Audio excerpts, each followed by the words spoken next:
Jenuh kan nak sampai kita ni. Kat tuan-tuan orang awam baca kitab Arab macam ni, kira maksudnya tuan-tuan hebat lah. Boh pi puji kira tu. Tapi kalau ngaji steam je, hebat je lah, hebat steam.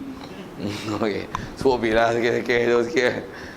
Macam mana pun asal nak sebut, pasal nak baca juga pasal apa? Pasal berakidah dia mesti mantap. Walaupun baca kitab Arab tak apa dah arti Arab, tapi apa yang dia duk bincang tu, kita akan nampak, macam ni bahas kitab Arab, kitab besar, dia bahas satu-satu nah. Jelas lah, pasal dia bahas satu-satu tu, kita akan tengok, macam ni ke akidah ahli sunnah wal jamaah. Untuk agak-agaknya di atas akidah yang kita pegang ni, khususnya kita bicara orang kafir dia tak akan masuk dalam syurga, sama sekali jangan kata masuk, bau pun tak boleh. Dan Allah Ta'ala bandingkan dia macam mana mustahilnya benda besar masuk dalam benda kecil, yang benda besar tu adalah unta masuk lubang jarum, benda tu impossible, tak akan jadi. Macam itulah impossible-nya orang kafir masuk ke dalam syurga. Macam itulah wajibnya kita kekalkan core status kita sebagai orang Islam. Islam yang mukmin. Beranak Islam memang Islam dah. Tapi jadilah ada Islam Bobi sebut itu. Ada Islam Kasih Ahmad, Islam Ayah Pin, Islam Nur Diana. Ada kan? Facebook nama-nama tu popular lah.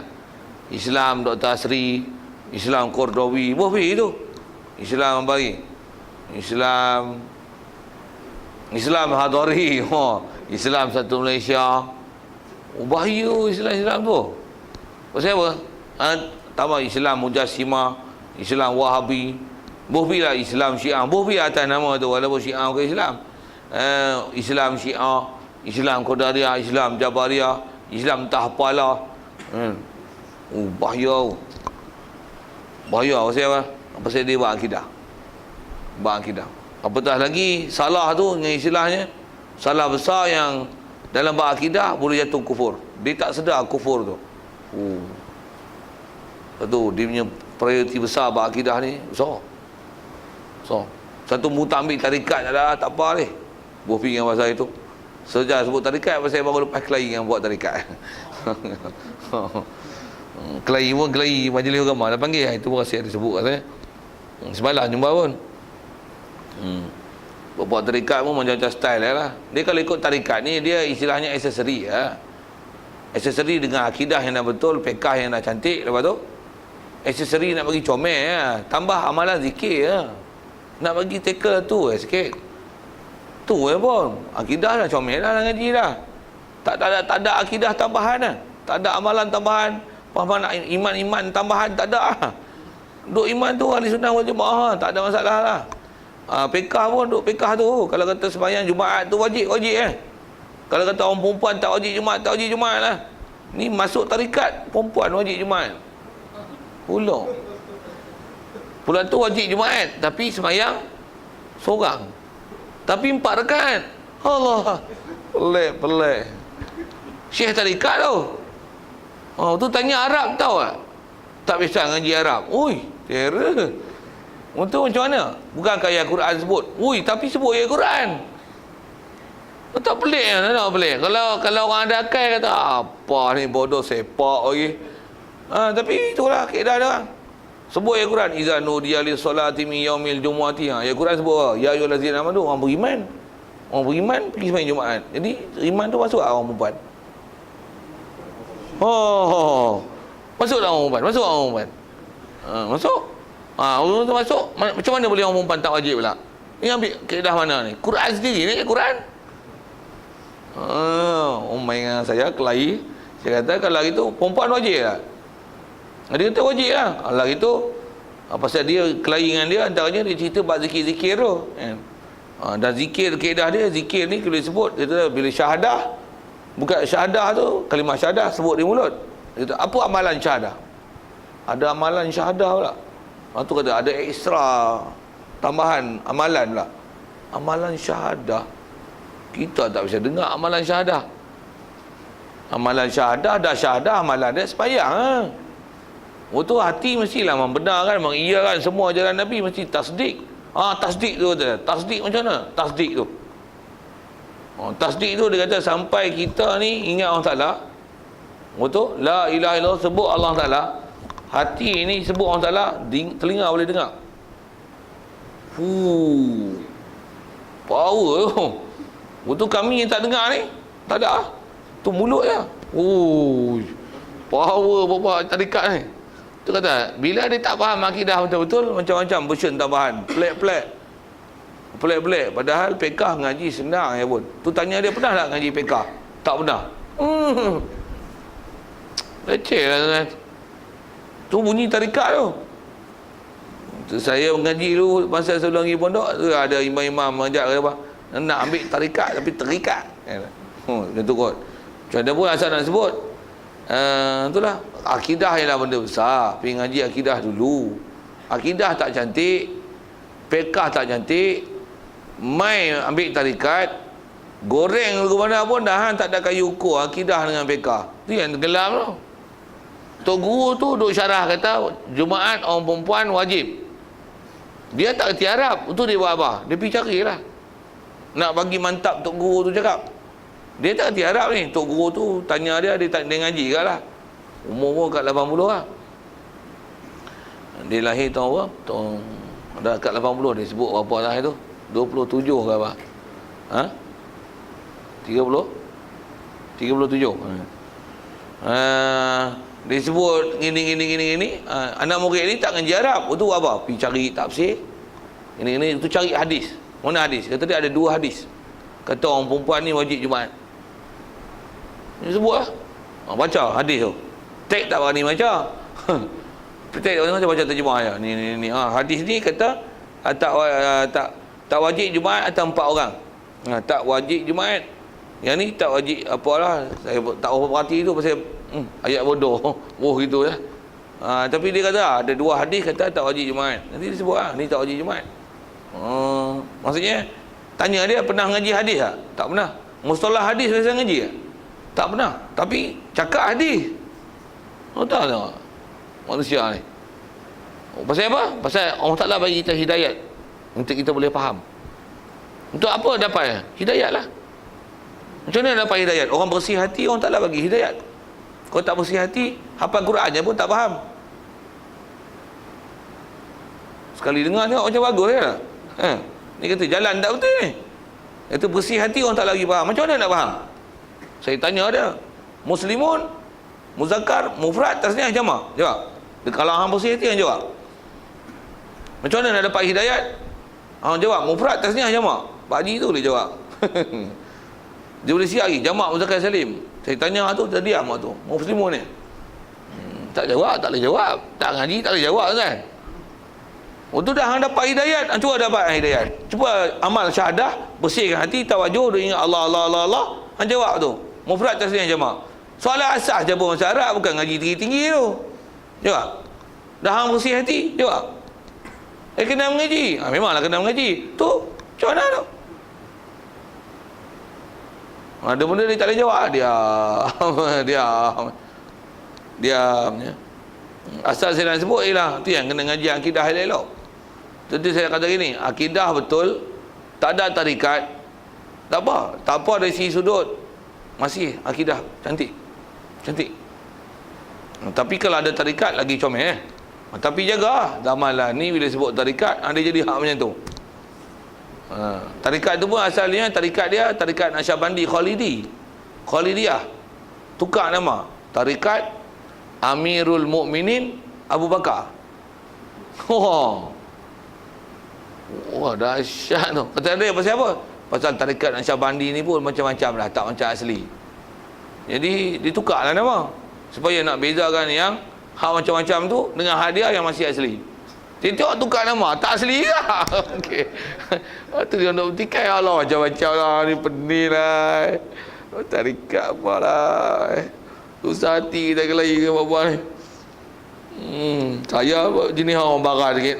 Baran tanya, tak ada tunjuk gitu. Saya punya style gitu. Baik. Jadi asal kita bicara ni, bab akidahnya memang kafir takkan masuk syurga. Kafir takkan masuk syurga sama sekali. Baik. Jadi asal sebut tadi ayat Quran itulah yang bandingan orang Taala sebut tu. Dalam Quran tu orang kafir takkan masuk syurga. Bagaimana bandingannya? Unta tak boleh masuk, takkan masuk dalam lubang jarum. Wa ammal mu'minuna ghairul maghfuri wa ammal mu'minuna ghairul maghfuri lahum ma'asiyahum fala budda min nufuzil wa'idi fi haqqihim walau bi ta'dzibin wahidin minhum li'alla yalzama al-khulfu fi khabarihi ta'ala. Ini kita sebut tadi ni. Kata walaupun ada dalam kitab, tapi sebut awal lah tadi. Kata dia, adapun al-mu'minuna, orang beriman, dia ni iman, akidah dia sahih, tapi adalah dosa yang dia buat. Dia yang akidah betul, tapi ghairul maghfuri, tidak diampunkan lahum, bagi mereka itu orang beriman ni tak diampun apa?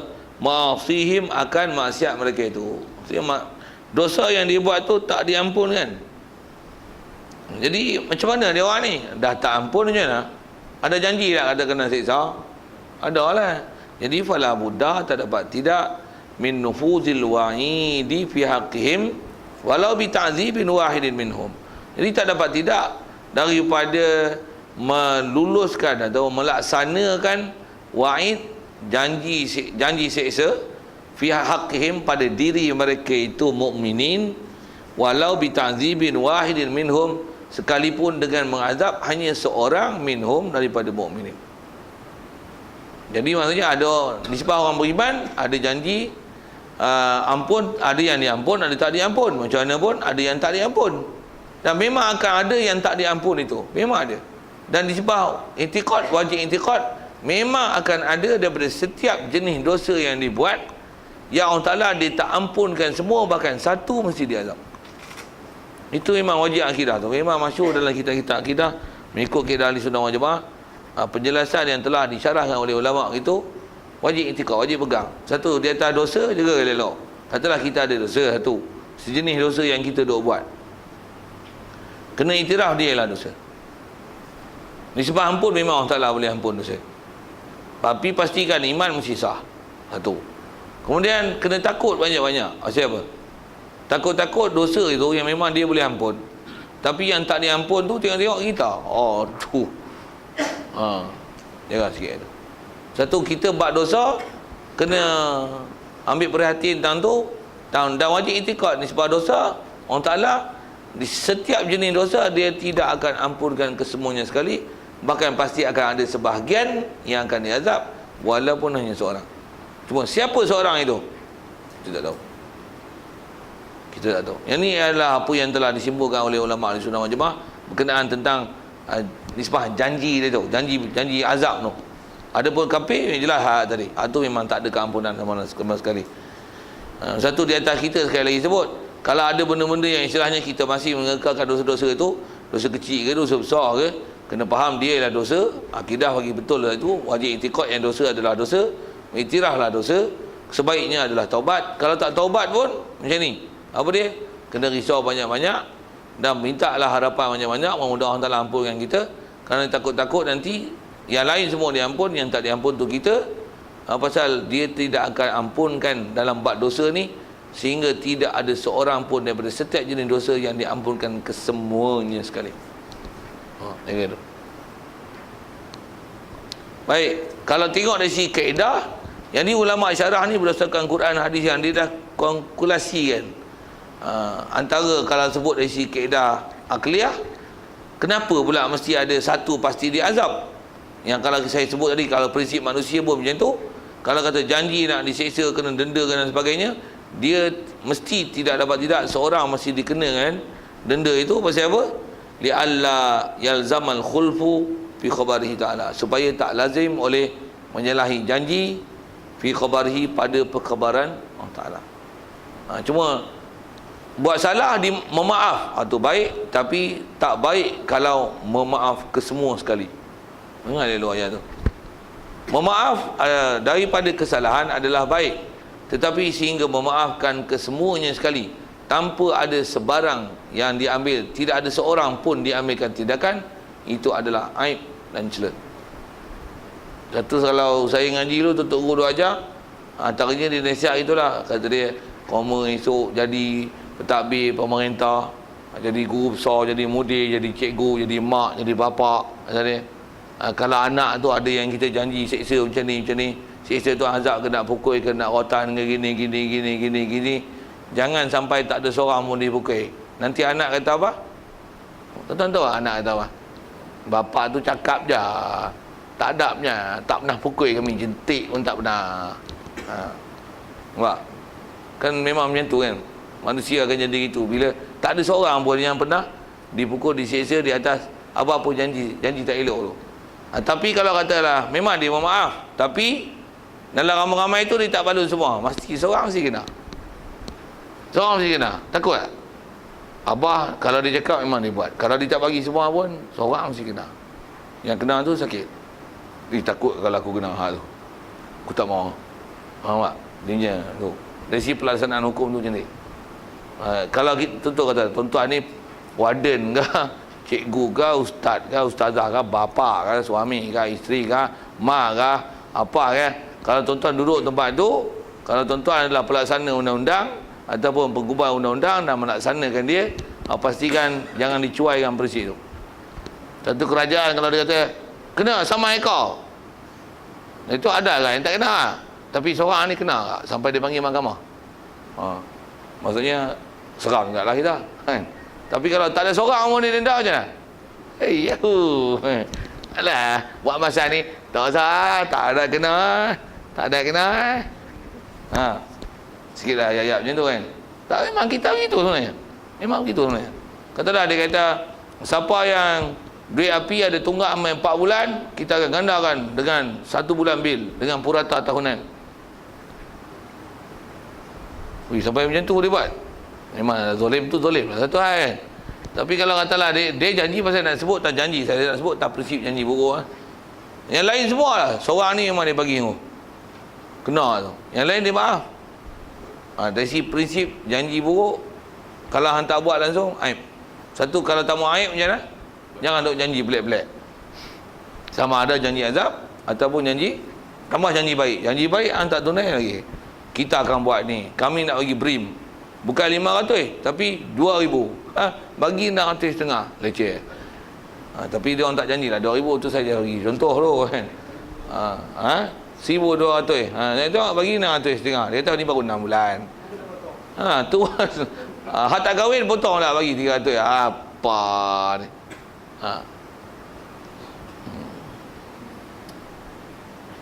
Dia kata hujung tahun kita bagi bonus. Saya tengok tak ada bonus. Macam tapi yang diam tak kata apa. Tak ada bunyi bonus apa pun, tak ada lah bonus, tak ada lah. Tak janji tak ada apa. Tapi bunyi belakang lah. Apa tak ada bonus apa tu ni. Tapi bila kata nak bagi bonus, tak bagi bonus macam mana? Macam nanti aku bagi hadiah, nanti aku bagi hadiah. Tak bagi. Baik anda sebut. Tapi bila sebut tak bagi, macam aib. Tu. Jaga tu. Waktu kita tambah duduk atas sebagai pentadbir, tak pun sebagai ayah, suami, apa semua orang tu kata kat bini, nanti abang belikan gelang. Kalau agak-agak tak mampu beli gelang mahal-mahal pun, gelang. Gelang apa? Gelang getah. Buat bila mak muda tu kan. Gelang getah. Jadilah. Gelang juga. Allah ingat gelang mahal dah. Tapi I tak mungkin janji lah. I janji you gelang. Allah gelang ni RM5. Orang nak RM5,000. I janji gelang. I dah bagi kat you gelang. Kalau kata gelang mai, bodoh-bodoh mesti bagi gelang mai dah. Walaupun kecil. Nak sebut tak prinsip janji lah. Ni. Kalau ada pekah, ada bab pekah tu, bab tu. Tapi biarlah sekadar kita bicara ni bab akidah macam ni. Baik. InsyaAllah kita masuk akan datang ni wa binal jaizi alaihi ta'ala. Masih perkara harus ayyunzara bil absari. Yang ni adalah antara perkara harus kalau disebut kitab-kitab, antara kemuncak benda harus yang Allah Ta'ala beri limpah kurnia ke kita, bab melihat Allah Ta'ala. Panjang umur insyaAllah kita sambung. Ni puasa, ni habis dah kalau minggu ni. Panjang umur kita lepas raya esok lah. Raya pun 1 tu dah lagi lah, 3 lah kot. Minggu 3 tu lah, bulan 8. Panjang umur ada, mati lah, tutup tentu lah. Mudah-mudahan jumpa orang Ta'ala dapat tengok dah. Pasal tutup dengan bab tu, mudah-mudahan. Amin. Jangan pun soal kalau ada, kita apa kita bicara tu, kalau tak ada kita tangguh. Soal. Ya.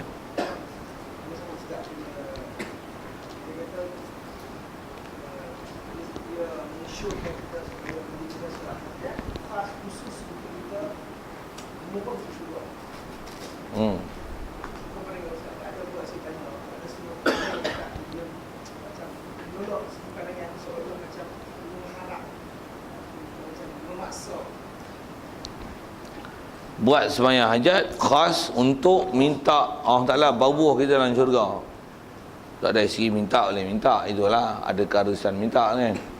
Tapi kalau saya kata kalau ikut bukan soalan hajat.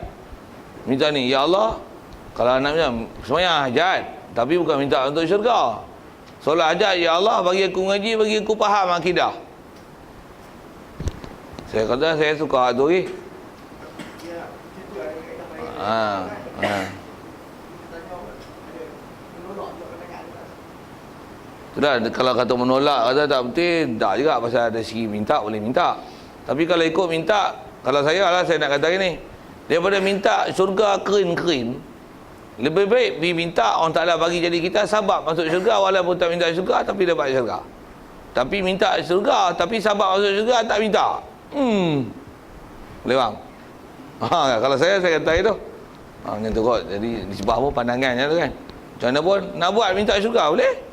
Ya Allah, kan kita minta dalam doa masa tarawih bulan puasa ada kan, Allahumma inna nas'aluka ridhaka wal jannah.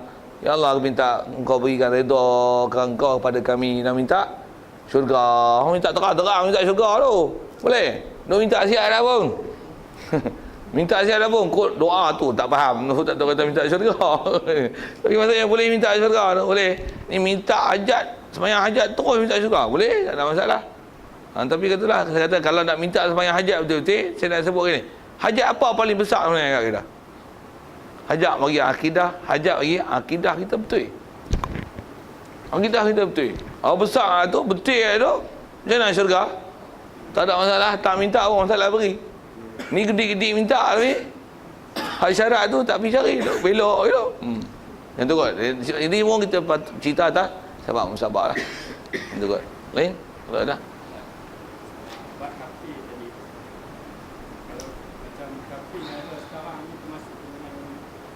Kapi yang ada sekarang ni masuk golongan mana? Pasal ada terima tak terima dakwah yang tu tadi ya. Kapi yang ada ni macam mana? Macam tu. Macam tu maksud saya tu. Kena tengok hal dia. Pasal tak samalah. Dan tak sama tu dari sudut kata adakah dia memang dah ada orang mai jumpa dia, ajak dia masuk Islam, ceritakan Islam kat dia. Adakah ada macam tu ataupun tak ada? Jadi yang tak ada lah. Jadi kalau kata nak semak orang kafir adalah ni, mana hak ramai? Oi, letih lah nak buat kerja tu.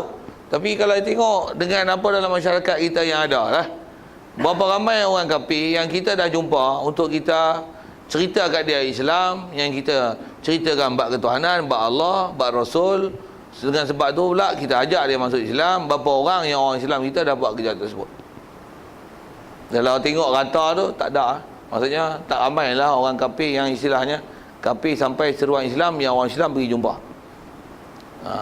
Pasal kalau ikut saya duk ngaji tu guru sebut dia atas syarahan apa-apa dalam kitab. Pasal kalau dengan media saja dia tak jadi taklif pada orang kafir untuk orang kafir masuk Islam. Pasal dengan akal semata-mata mereka tak ditaklif untuk dia orang pergi cari Islam. Wajibnya dia orang masuk Islam adalah dengan istilahnya khitab. Nah, khitab itulah dia panggil sampai seruan Islam tu, buluk dakwah tu. Mestilah sampai seruan Islam. Jadi sampai seruan Islam tu adakah dengan internet, dengan TV, dengan radio, dengan khabar, dengan majalah? Tidak. Itu tak dipanggil benda-benda yang memukallafkan dia. Pasal dia bila tak benda berkenaan, dia tak buka, dia tak beli majalah Islam. Dia tak baca tentang Islam. Kalau baca pun bukan senang nak faham. Walaupun ada yang baca boleh faham. Tapi asal nak sebut di atas kata taklif, mereka atau kebanyakan ulama mensyarahkan tentang pentaklifan. Sebab pentaklifan tu maksudnya benda media dia tak menyebabkannya ditaklif. Tidak. Melainkan kalau ada macam ni, media ada kat kita, CD ke apa ke, video kita ambil, kita bagi kat dia, you tengok lah ni, you study this video, bagi Ahmad Didat ke, Ahmad Zakir naik ke. Dengan sebab tu Kristian ni masuk Islam, dia pun tengok. Tu ada taklif pasal kita khitab individu personally. Ada pun yang kita tak khitab umumnya, ada macam-macam. Internet pun macam-macam, ada hak mampu, ada hak betul. Adakah dengan dia tak cari tu Adakah ditaklif pada dia pasal Islam ada, pasal apa hang tak masuk, pasal apa hang tak pergi belajar? Tak ada taklif. Jadi kalau faham dengan atas soalan tadi tu, kafir yang ada keliling kita ni macam mana? Atau macam mana tu, macam tu. Maksudnya dia tak keadaan tu lah. Tapi kalau dengan saya sebut semak tadi, kata-katanya kafir keliling kita ramai yang tak taklif lah, kalau faham tu. Bahkan kalau nak sebut gini, yang taklif hak mana? Hak orang kita, orang Islam. Yang demo ni sepatutnya ditaklif untuk sampai ke Islam, ke orang kafir. Bahkan dia orang pun tak ambil hirau atas apa yang ditaklif. Dia orang pun jadi macam mu'alaf, macam kafir yang macam tu enggak. Dari segi tak tahu Islam. Dia pun tak tahu Islam. Kalau orang kafir tanya dia, gua pun tak tahu mah. You kena tanya itu ustaz. Maksudnya dia tak tahu langsung bab Islam ni. Bahkan dia hidup pun macam orang kafir. Bahkan orang kafir dengan dia bagus kafir lagi. Kafir pun ada juga waktu ingat Tuhan. Hak Islam ni tak ingat Tuhan. Jadi dari segi cuai dah sampai cuai macam tu. Padahal dia orang Islam. Orang Islam tak ada excuse. Pasal beranak-beranak Islam, taklif lah. Orang kafir, dia takkan ada taklif, melainkan sampai seorang Islam dengan orang Islam pergi cerita dia Islam, cerita bab Islam, untuk suruh dia masuk Islam, bawa dia taklif kat dia. Kita beranak-beranak dah jadi Islam, balik taklif. Walaupun masa kita kecil, mak bapak kita tak hantar atas sekolah agama, balik atas kepala kita. Wajib atas kita taklif. Ke situ sikit tambahan penjelasan. Tapi kalau atas kata kafir, apa macam mana status dia? Terus sekali lagi sebut, yang duk tengok rata-ratanya tak taklif. Cina yang katalah orang kafir keliling kita, yang kita tengok ni di neraka ni, pasal kita telah didoktrinkan macam tu. Tengok akhir esok masuk syurga. Geng-geng kita yang tengok orang Islam ni, tengok tu masuk neraka. Pasal apa? Tengok ni Wahabi rupanya, ni Syiah, ni tarikat sesat tu, Bufi tu. Yang ni hak gila babi, tak apa-apa. Ni ayah pen, ni ayah pai. Jadi macam tu lah kot. Pasal apa tu? Pasal masalah tu. Orang kafir tak sampai surah Islam. Orang Islam, dia tak pergi belajar Islam, dengan sebab tu dia jadi kafir. Na'udzubillah. Itu yang menyebabkan jadi suasana macam tu. Lain? Kalau ada? Kalau ikut susunan kan, asas dia selalunya beriman, Islam, lepas tu baru bertakwa. Lepas tu pasal apa, compare Al-Quran dimulakan dengan bertakwa dulu, lepas tu baru beriman. Macam dan mutakin, tunjuk bagi orang yang bertakwa. Sebab Al-Quran dia mulakan dengan takwa dulu, lepas tu baru beriman. Macam tu kah? Kalau nisbah tertib memang sebutnya amanu wa amilus solihat. Amanu wa amilus solihat, iman amal soleh. Menunjukkan tertib, nak amal soleh iman. Takkan terima amal soleh melainkan dengan iman yang betul. Takwa tu. Okey. Ya. Itu Al-Quran dia mulakan dengan bertakwa. Tapi kalau hanya asas susunan biasa, selalunya kita belajar beriman, Islam, lepas tu baru bertakwa. Oh, takwa tu. Maksudnya kalau nak tengok surah Baqarah tu, kenapa disebut alif lam mim zalikal kitabul la raiba fihi hudal lil muttaqin tu, kenapa awal-awal Baqarah tu sebut muttaqin siaplah. Yang tu kena tengok munasabah sabiq lahir. Tapi kalau tengok kata, kalau nak jawab gini dengan mudah, atas kata sebut takwa tu. Tapi kalau ikut Quran ni, pasal kalau nak tafsir betul-betul tu, dia kena tengok ada istilahnya munasabah sabiq wal lahir. Maksudnya kenapa dalam Baqarah tu nisbah tertib disusun tu sebut muttaqin dulu, lepas tu sebut allazina yu'minuna bil ghaib dan sebagainya. Kalau atas kata munasabah ayat Quran tu nak menunjukkan bahawasanya kalau orang memang dia takwa, dia memang Quran ni akan jadi petunjuk kat dia. Nak isyarat di situ bahawasanya untuk jadi Quran sebagai pedoman, dia mesti takwa, dan takwa ni tak akan jadi takwa melainkan dia mesti ada amal, dan untuk ada amal mesti ada ilmu, dan ilmu yang menyebabkan jadi amal ni tak dapat tidak mesti ada iman. Maksudnya pergi sebut ujung siap. Maksudnya sebut dengan person yang perfect. Maksudnya orang yang perfect, orang Islam yang ada ilmu atau ada amal, waktu dengan sebab tu takwa, orang ni saja yang Quran tu akan jadi pedoman dan petunjuk pada dia. pada dia. Namun juga orang perfect saja yang akan ambil Quran sebagai pedoman, sebagai hidayat, sebagai tunjuk ajar. Jadi sebut tu awal pasal apa? Sebut takwa tu bukan nak mendahului daripada orang